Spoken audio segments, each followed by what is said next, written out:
flag. That's a flag. Awesome drive, man. Awesome drive. It's nice to close out a race like that. That was awesome. This is the Team Blaney Podcast. Welcome, everyone, to the 2023 season, episode 1 of the Team Blaney Podcast. My name is Adam Rogers, and alongside me is co-host Steve Mez. As always, this podcast is brought to you by fans for fans. Steve and I have been following the drivers of the Blaney racing family for 2 decades, and Team Blaney itself launched on social media in 2014. Each weekly episode of the podcast offers an in-depth analysis of Ryan Blaney's latest NASCAR Cup Series race, plus news, notes, and a lineup of special guests throughout the year. Steve, welcome back to, now I know I said it's episode 1 of 2023. It's really our 3rd season, episode 86 overall of this little Team Blaney podcast. Are you excited to be back for another year of you doing all the work, watching all the races, writing down all the notes, and me just smiling and nodding as you give everybody all the information? Oh, you do more than that. Come on, you know better than that. This train doesn't run without Adam putting it on the tracks. Yeah, no, I'm totally excited because this is once again, I like to talk about opportunities. There's more opportunity to do something. Talking during the off season about some people, talking to people at Penske about some things, that there's people there that thought that, Ryan was probably the best guy in all of Cup last year. And there's some statistical things that back that up. The victory is the only one that doesn't. Having gone through the last 2 years of this, really looking forward to another one. Really think that, at the end of one of these seasons, hopefully soon, we have that big finale, and then we can go into the sunset, right? Yeah, that's one of these times that you talk there are a lot of opportunities on the track for Ryan Blaney and Team Penske. But just to recap real quick, and I think we talked about this in our last episode of the 2022 season, but man, what a year it was for us in small time podcasting here, with just the fact, the special guests and, that we had on to interview throughout the year last year, like Don Hawk and Josh Williams and Justin Bosch and, a ton of folks that came on to chat with us. The fact that you got to go out and cover the SRX race at Sharon Speedway when, Ryan and Dave were both racing in there. We got to meet up again and kind of get a behind the scenes look at things during the race weekend at Darlington. And, we have a video up from that experience on our social media. I'm just hoping that, more stuff like that comes along for us in 2023. And definitely, as you said, really, really hoping that this is a year where, Ryan Blaney can kind of bounce back. He did get that all-star victory last year, which was really exciting. But we know that, deep down, and it's pretty obvious, he wants to win some more points-paying races, and he wants to back up that 3-win season that they had in 2021. Yeah, this is, there's some new and different things going to be happening. Some things that are supposed to be advantageous to the Fords this year with the change in the front end of the car, another street course, a road course, a street course, no less. So there's just so many different things that, schedules, once again, looks perfect for what Ryan's goals are. I just can't wait to get it going here. And, this is going to be a great season, great year, fun times. Tell the neighbors and the friends and people who haven't listened to subscribe this year and, get all that content. And we'll work hard at trying to get more guests, more voices. So it's not just you and me every week, and it's not. And that's the fun part is you tune in each week and you don't know what you're going to get. I've already talked to Josh about coming on this year again, and he'll help us out. And we're working on some other guests. I know that you have a contact or two that you're working on. So, we'll get it going and we'll have some fun along the way. We'll get the big board out later on in the year and explain all the points. And, hopefully we'll have to explain a lot about points this year. Hopefully it'll all be pretty easy and self-explanatory when you're near the top or at the top all year long. So can't wait for that.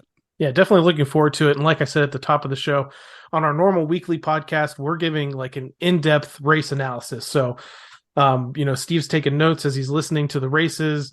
listening to what the crew chief's talking about, listening to the feedback that Ryan's giving some stuff you don't see on TV. Maybe, this is why this pit stop was great. This is why this pit stop was bad. That's kind of like what we've been doing the last couple of years.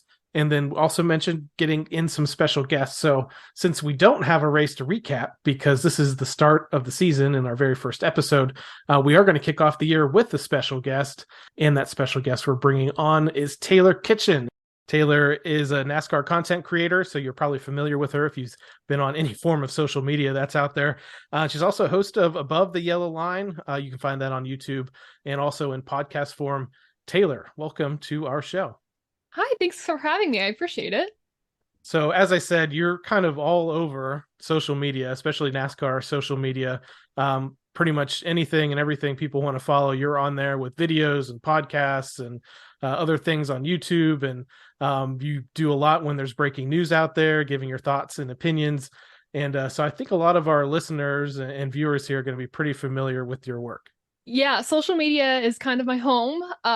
It's literally any time of day something happens or news breaks. Even like if I'm in class, I'm always typing like a little script of like, and I'm researching, what should I say? What is all the information? I'm texting some of the people at Toby Christie and I'm like, hey, I want you to clarify this, or like, do we have something out about this? I can do it. So anytime there's news or anything just related to the sport, I always make sure I'm on it with content. Now, from what I understand, you are a student and you're studying journalism. And you've probably burst onto this scene, like I said, with the videos and podcasts and things. Does that kind of go hand in hand? Did one thing inspire the other, or how did that all get started? So what's funny is I didn't start watching a full season of NASCAR until 2017. And my first race I ever watched was in 2016. So I'm really late to the game. A lot of people that do content creation have been lifelong fans, and that's just not the case for me.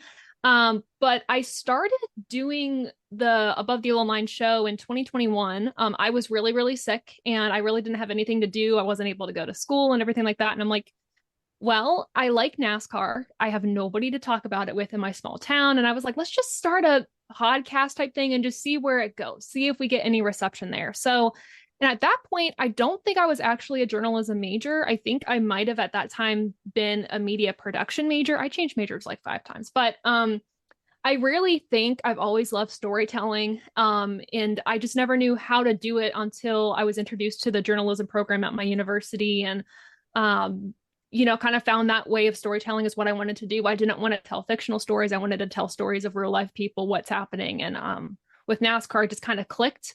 So 2021, I started the channel and now here we are doing a lot more than I was doing in 2021, but I love it. How hard is it to put together even like 8 minutes? I think you did one earlier in the day. It was like 8 minutes. I mean, how hard is it to process that? Because I know you do a lot of cutting, a lot of elimination of, I don't know if it's dead air. I don't know what it is because it's editing. How hard is it to do something like that? What I don't think people realize is how long it actually takes to edit footage. I used to make videos that were 15 minutes, 20 minutes, 25 minutes, and I'm moving away from that because that is so much time. And nowadays an audience doesn't want to watch sometimes something that's longer than 20 minutes. It's just the short attention span. So then you move to like TikTok and stuff like that. Though I love watching content that's longer than 20 minutes. That's just me. But it takes so long to edit something. Like for, let's say, a 20-minute video, I might mess up a lot of times recording, or I might get a call from another work or a partner that I'm working with, or a school thing pops up. It'll take about like 45 minutes to record something that's like 20 minutes, maybe an hour. To edit it, it can take anywhere from 2 to 3 hours. If it's a creative content piece, it could take much longer. And then you have to account for, the research, the writing, the graphics that go into it. And then obviously with YouTube or anything, it takes time for it to actually get into the system and post. Yep. So it takes quite a long time. And that's something that I don't know if viewers on the other side understand. Yeah, it's interesting because I asked that question because I don't watch much. I do tune it in. I see, I click, I watch, but I'm more of a podcast person. With my job, I'm on the road some. I can listen to podcasts, and I've noticed when I listen to the podcast version of what you're doing, it's I don't want to say it sounds.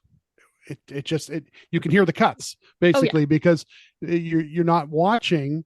So you're not noticing, you're just listening. And as you're listening, you can notice there's a cut because you're trying to get from one point to the next, And in a visual medium, it works great, Yeah. because you can see the person, you realize that it's changed, you realize that there's been movement or whatever it is. It's I don't know, it's just kind of, I need to watch more. So it's one of those things we talked about earlier when we were started off, is that, once you start cutting, it does sound better. That's the thing about it. It does sound better.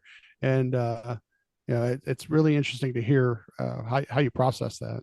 And it is really interesting. I really wanted to create a show that was able to be on both platforms, but as I've realized, that's literally impossible. If you want to make a really good visual, almost video podcast, it's got to be geared towards video. I usually put it on the podcast thing for those listeners that want to tune in and hear my opinions, my thoughts, the information, but maybe don't have time to listen on their morning commute. I think that's really important to still give them that piece. When I started out, it was strictly just audio only. And if you go back and watch, or I guess listen, it is very cringy. I didn't know what I was doing. But as time went on, I love the video aspect, the color grading, learning lighting, which is something I'm still learning how to perfect. And just any video style content is something that I really geared myself towards. So when you go to make an audio only podcast or a video only podcast, you really have to think through what you're making to make sure it makes sense on that platform. So you mentioned that you got into NASCAR you called a little late to the game, but in 2017. So what brought you into the sport? And I mean, did you have any early memories before you're really a fan that you kind of knew it existed? But yeah, what really brought you into it in the first place? My grandma, as far as I know, has been like a lifelong fan. As long as I can remember, she's been a fan. And every single weekend, we would go over to her house most of the time, and it'd be like, hey, you can't touch the remote. It's race weekend, no changing the channel. Sorry, tough luck. And so I knew NASCAR existed. And obviously I recently did a review on the movie Cars, and that movie introduced me more to like the NASCAR scene. And one day in 2016, I really don't know what it was. I don't know if it was rainy outside, if I was just really bored or what, but I decided to sit down and watch. Favorite car? Yes, the favorite car. Thank you. Thank you. Cars 3 is our favorite. Yeah. Me too. I'm going to watch it in a few weeks on a live stream, and I'm very excited because it side ranting a little bit, but it's perfect. So, I mean, it got me into the sport, and I think a lot of other younger fans that got us into the sport as well. But I decided to sit with my grandma, watch it in 2016, and it was a Xfinity race, and I was really drawn into like Chase Elliott Sadler, and those were the drivers I really keyed in on. And then 2017, I had the opportunity to go to a race in person with my grandparents, and that'll do it. Yep, that was it. I was hooked at that moment on. So it was love at first sight, I guess, with racing, just being in person. Now, so obviously, we're talking to Steve about, I guess, we're kind of content creators too, but we're very open about the fact that we follow one specific driver and root for one specific driver. And now I know as a journalist, that's difficult, in other mediums. So before you really got into creating these videos and the podcasts and all this other content, did you have a specific driver that you're always buying t-shirts for and rooting for and cheering for, before you kind of turned it more into like the journalism side of things? So I started off as a Chase Elliott fan. He was the first driver that caught my eye. And then as I went into the sport, I was like, it's always the 24 merch. Then he changed to the 9, and I was like, I got to get all new merch. So I got all 9 merch. And then he won the championship, and that was like the best day of my life. And then I feel like after that, I was like, well, Ryan Blaney's always been like my second favorite driver. Right. And as time went on, I was like, you know what? He's there for the fans all the time. He has great causes. I mean, I see him up in the media all the time. And from what I've heard about his interactions, he's very personable. And I got to meet him I got hot passes in 2018. And I don't have it in here, but I have a flag that was signed by some of the drivers when I was on pit lane at Kentucky Speedway 2018. And he was one of the first drivers to sign the flag. And I was like, oh my gosh, he's now my favorite driver. This is so cool. So ever since then, I followed him much more closely, and now I have a lot more of his merch because of it. But definitely, he's a driver I follow. I try to be unbiased about it. Yeah, I know there's big thing with being unbiased in journalism, but definitely started with Chase Elliott and is now more Ryan Blaney. And my friends are also Ryan Blaney fans as well, so it helps. Yeah, I was gonna say we definitely peeked at some things that you've shared before and noticed a couple or 12 car too, up in your up on your shelf. So that was really cool to see.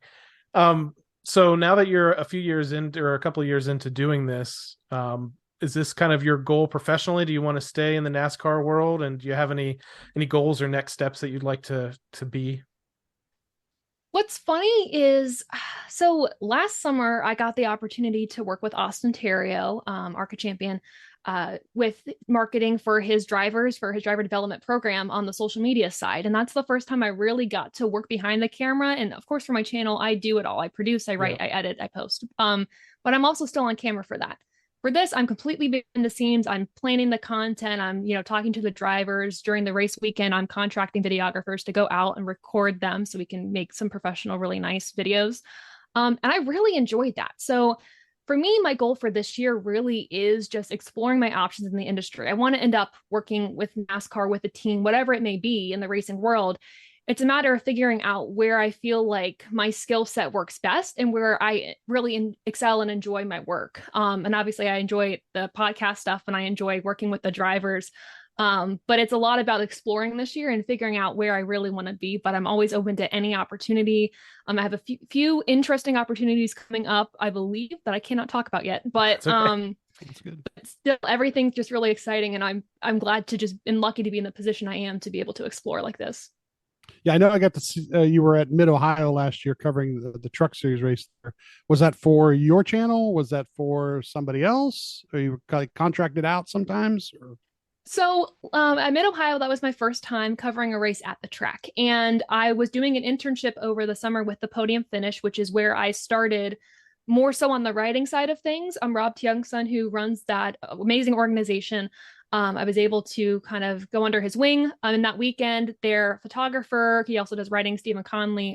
He was my mentor for the weekend. And actually, while I was there, he was like, yeah, I have this really cool opportunity to like kind of announce the race, go on the radio. So you're going to be the photographer. And I was like, I've never done that before, but it was a learning experience, a learning opportunity. And it was, it was through them. I got to write some articles. I got to talk to Justin Marks, which was super cool. And ask him a few questions. But what was nice about that internship was I got to use that for my channel as well to help my brand and kind of get myself experienced and get the word about Above the Yellow Line out there.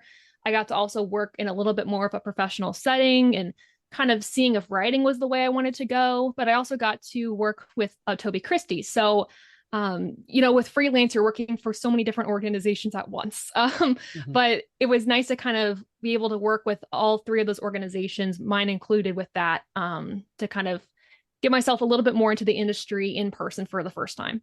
Yeah, it's interesting is that Mid Ohio is one of those kind of places too, where it's a little more friendly for it. Like, you go to Charlotte or you go to a big track and, here's this barrier and you got to go over here and they're only allowed this much time. Whereas Mid Ohio, I've been there a couple times now and saw Ryan race an Xfinity race there years ago. And you'd just be surprised how much more access and how much easier it is to get to the drivers and the crew guys and to be able to talk to them. And it's not that security is lax, but security is a lot easier, Yeah. I was really thankful that was my first experience because, everyone was at Atlanta that weekend, covering Xfinity and Cup, and there was really nobody there to cover trucks and ARCA. And so it was a really kind of refreshing weekend to just kind of get my feet wet. There wasn't a whole lot of pressure behind it. I was getting to meet different people and kind of take things at my own pace. And there was no stress behind it, which was really nice. So I appreciated it. Also, it's an underrated track. It's beautiful there. It's so much fun. The racing was fantastic, I thought. So it was a great weekend. Yeah, the access to the drivers was amazing because they had that thing at the pavilion that was just every driver. And you usually don't get that anywhere else. You go to a Cup weekend and if you're lucky, you get two guys at the Ford Performance and one at the Chevy, and they might sign an autograph or two on their way off the stage. But that was super the way they did that.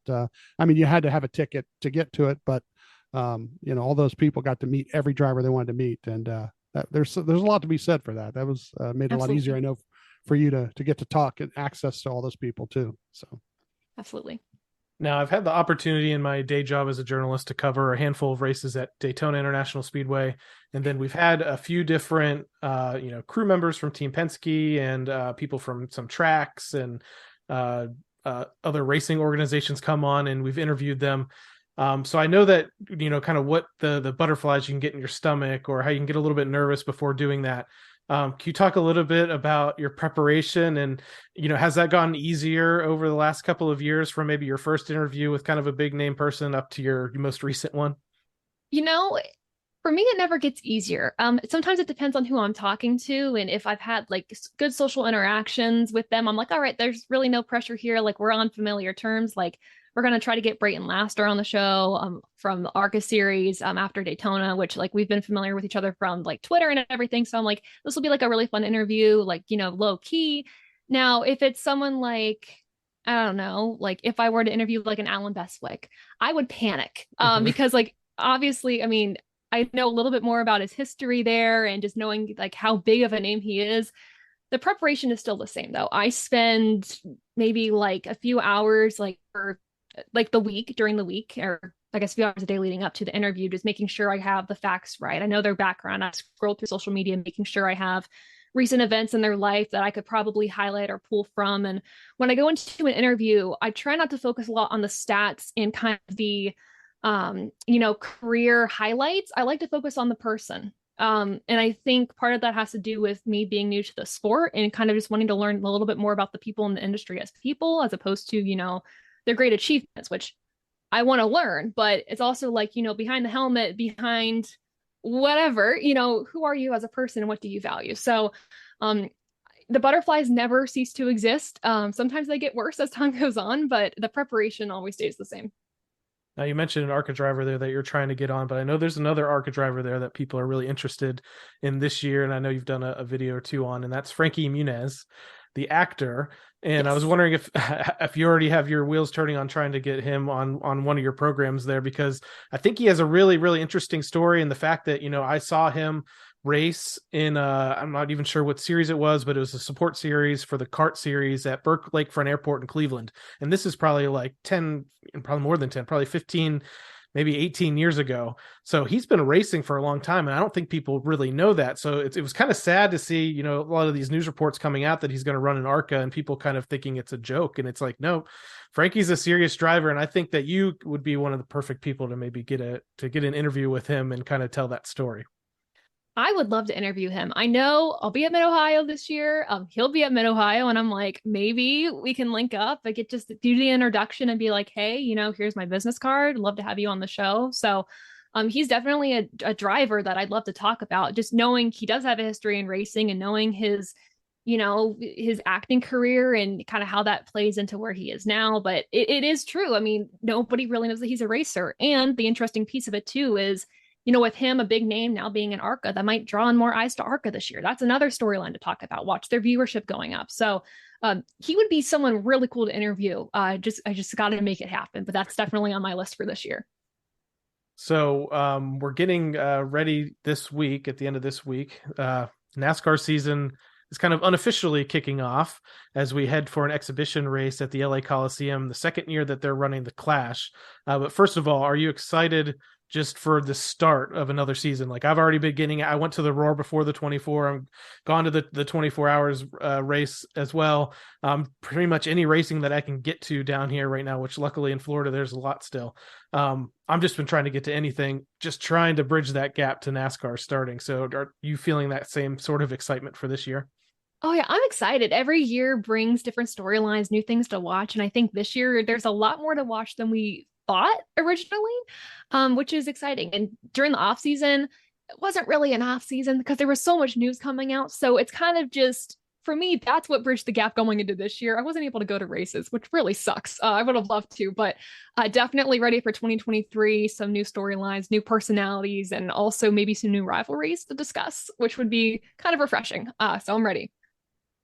So talking about the Clash, this is the second year, as I mentioned, that they're going to do this, or they're building an entire quarter-mile racetrack inside of the LA Coliseum. A lot of doubters going into the race last year. Again, people kind of thinking it was a publicity stunt, or it was going to be a joke, or the racing wasn't going to be that good. As far as attendance went, yeah, it wasn't a sellout, but I thought the crowd last year was pretty amazing. They had the concerts before and in the middle of the race. What were your thoughts on this first version of the Clash last year? And did you think it was a good idea to go back again for a second year? I like to not judge something before it actually happens. That's my take with the Chicago Street Course this year, though I'm very apprehensive about it. That was my take with the Coliseum. I was not a fan. However, I thought it was a pretty good time for what the event was meant to do. It was a success. It was good on the marketing side of things. Sure, the product on the track might have needed to be a little better. There's things that need to be worked out. I could say the same thing for Bristol Dirt. The first year was, I mean, to be quite blunt, bad. I think the second year that we went back, and I mean, it was pretty decent. We know NASCAR learned, and I think this year will be, them learning and will be better. I am concerned about the field size though for this. They expanded it. That doesn't make me happy, and I feel like that's a lot more room for chaos that we don't really need.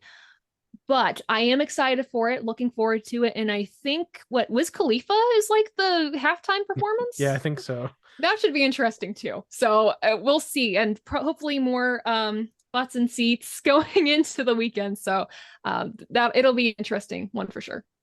So you're right. They did expand the field for this year's Clash. Last season, there were 23 starters. This year, it looks like there's going to be 27 starters. Obviously, Joey Logano kind of went on to win that race, which he's been really, really good. So watch for at inaugural races. So watch for him at the Chicago Street Course. But he went and won the Clash last year. It was an interesting race, and you're talking about expanding the field. And I wonder if that has to do with the fact that there were some pretty big name guys that didn't make I would like to call it the A main, just because I'm from the dirt and short track world, but they didn't make the feature. They didn't make the main event, and that was like Brad Keselowski and Kurt Busch and Ross Chastain.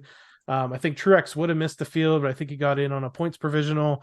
So do you think they expanded the field because of the fact that a couple, big guys with big teams with big sponsors didn't make the show? Oh, absolutely. And also just, I mean, yeah, you want to see your favorite driver in the Clash, and you don't want to bring your whole team that whole way just to not make it. So for that side of things, I think it was a good idea to expand the field. Just, you could see your favorite driver and those teams don't waste a trip. So this is a Blaney podcast. So we are going to talk a little bit about Ryan's run last year. So he started the main event in 13th place. Ended up finishing 17th, but he had a very interesting race. He ran mid-pack for much of the race. Did eventually get up towards the front, and I believe was running 7th or 8th with Eric Jones, and the two of them have a little bit of a history on track. Maybe like hardcore Blaney fans really know just from always paying attention to that. It's not really like this big rivalry outside of maybe a few of us that have noticed it.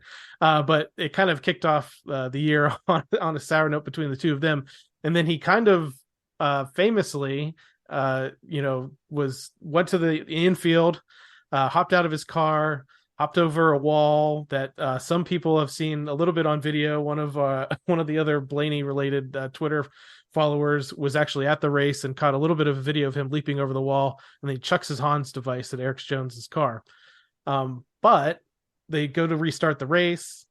There's immediately a caution again, and the team fixed his car. So Ryan actually gets out and goes out and ends up finishing the race still on the I think he did end up a couple of laps down, but he still finished 17th. So Ryan had a very eventful race. So I want to know, between Steve and Taylor, do you think there were some lessons learned there? And do you think Ryan might have a little bit better shot when it goes into the race this year? Or do you think it's still just wild and unknown? Go ahead, Steve. Oh, geez. For me, it's just, it's too tight of quarters for not somebody to not hit somebody sooner or later.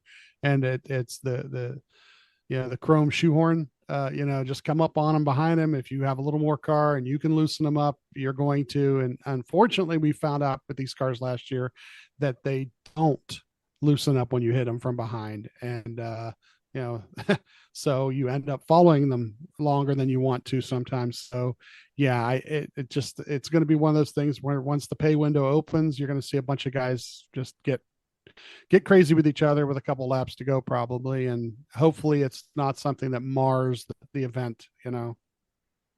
Yeah, I just don't want people to get hurt. I mean, we saw enough of that last year, and enough is pushing it. There was way too much of it. So I think just keeping in perspective, I know it's the opening event for the year. It sets the tone. Do you want to set your team on a bad tone, or do you want to leave with like a pretty decent car, ready to start the season?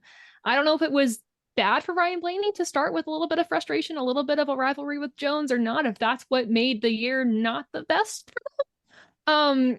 But we'll have see for these drivers. Just they have to just keep in mind the perspective that it's the first race, it's non-points, and then just through the rest of their season. Quite honestly, that set the tone for Ryan's season. He was a different Ryan Blaney, I think, in 2022. And we talked a lot about that in the first few episodes of the podcast. I was like, you're seeing a totally different Ryan this year. He is a little bit feisty. He is a little bit angrier. We know, and Steve knows from listening on the radio, he's always a little bit angry on the radio if you listen to him week to week, but he's not usually that same person outside of the car. And we actually did see that spill over a little bit. Now, some of that's probably frustration and the fact that he didn't get to victory lane after a breakout year where he won 3 races, shut out, except for the All-Star race, which for us was still pretty awesome, but didn't get that points win. So I think the frustration kept building, but really, just thinking about it, going all the way back to the Clash and seeing him do something he's never really done before. And unfortunately, like I said, there's not really great video footage of it. So he's not going to be like on all these ads or stuff for this year's Clash throwing his Hans device, but we know it happened. He had it in his hand, the video cut, and then it ended up on the track. So we do know that happened. So the teams themselves that are going into this race last year was a ton of unknowns with the next gen car.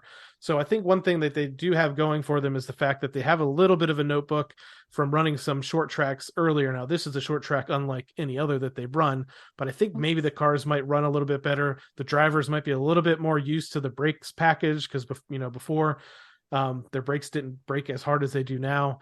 So I think they have that going for them. But you mentioned a safety aspect and being worried about drivers being injured. There were a couple pretty hard crashes in this race last year. The difference that this year's going to have is that rear clip of the car has been redesigned. And I think there's a few accidents last year where, we were kind of shocked at how hard these guys had hit the wall and even backed into the wall and just kept going.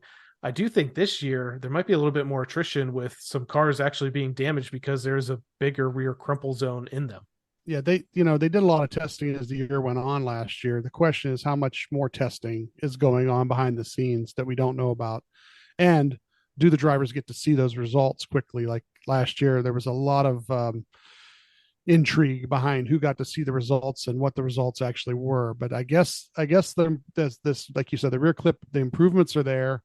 And it's supposed to help with that impact because it was the rear impact that was really the one that was causing the concussions, which was really weird. You would think that any other kind of hit could do it too, but it was literally backing into a wall, and backing into a wall usually wasn't a big deal back in the past. It never looked quite that bad. And even these ones that happened last year, were even Kurt Busch's, injury, it didn't look like it was that bad of a hit, but it was more than enough to. So hopefully this year, we were not going to see it at the Coliseum. As they'll tear the race car up, tearing each other up, hitting each other in the side door and stuff. But that first weekend at Daytona, there, it'll be real interesting to see. Hopefully nothing really bad happens, and hopefully the improvements are there. So if people do want to tune into this year, the second Clash at the Coliseum, Sunday, February 5th, 8 p.m. Eastern time on Fox. You can also listen to it on MRN and SiriusXM NASCAR Radio. There's going to be qualifying on Saturday. The race is on Sunday. There's going to be 4 heat races. Again, 26 cars will advance from qualifying in the heat races. A 27th person is going to get in on a points provisional. And we're hoping that the 12 team will make that show. It's going to be a little bit easier with the extended field. But we're hoping that Ryan maybe can get up there, get a heat race win, qualify in on his own without having to rely on that provisional. So Taylor, we really want to thank you for joining us on the Team Blaney podcast. Where can people find you on all the different social medias and follow your videos? Maybe where's the best place that they could follow your video, or you just think they should follow you everywhere? Everywhere. But if you want to follow the actual videos, TobyChristie.com, like TobyChristie.com is the best place on YouTube or on Facebook. But my main hub, I would say, is Twitter. It's @_TaylorKitchen_. That's where I'm active all race weekend, following all the action, tweeting about it, any news. I'm talking about it on there. So that's probably the best place to find me. And then @AboveYellowLine on really any social media platform as well. Steve, I think we kicked off the year pretty well with our very first special guest of the season right off the bat. I really thought it was very interesting to learn a little bit more about Taylor, see her videos all over the place on Facebook and Twitter, and was always interested to hear what her story was. And I was really glad we kind of got to share that with our listeners. Yeah, it's different angles. We try to not just say what we know, but to have different people on, and how they view the sport from a different angle is something interesting to find out.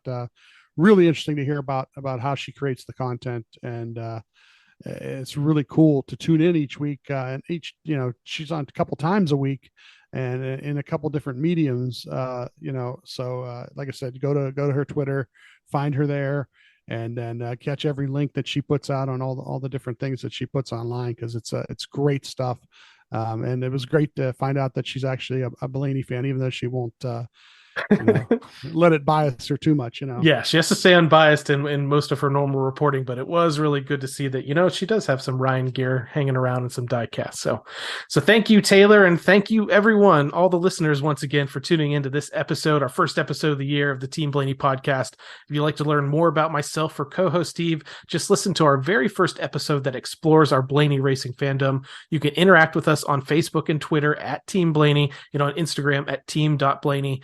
And finally, we'd like to encourage you to support the Ryan Blaney Family Foundation. Established in 2018, this organization supports causes like the Alzheimer's Association and UPMC Sports Medicine through fundraisers, events, and membership in the Blaney Bunch fan club. To learn more, visit ryanblaneyfamilyfoundation.org or follow them on Facebook, Twitter, and Instagram. And from what I understand, and I think they've already put some stuff out there, Blaney Bunch Fan Club has been reformatted for 2023 at a different price point, which I think it opens up to a lot of people, and some really, really cool stuff they have planned. So we hope to bring you more about that in the future. Yeah, that was $30, I think, per membership. I think it was, and I saw some stuff with Dale's already signing some hero cards and stuff like that. So I'm sure they're going to get some great stuff out to the fans. So if you haven't subscribed yet, go ahead and subscribe to that. Hopefully we'll have some people on from the fan club or from the foundation as the year goes on too, and talking about some of their events this year. Absolutely. So for my co-host Steve Mez, I'm Adam Rogers. We'll catch you next time right here on the Team Blaney podcast. Good night, Brussels. Good night, Dublin. And good night, India. Well, thanks everybody for coming. I hope you enjoyed it.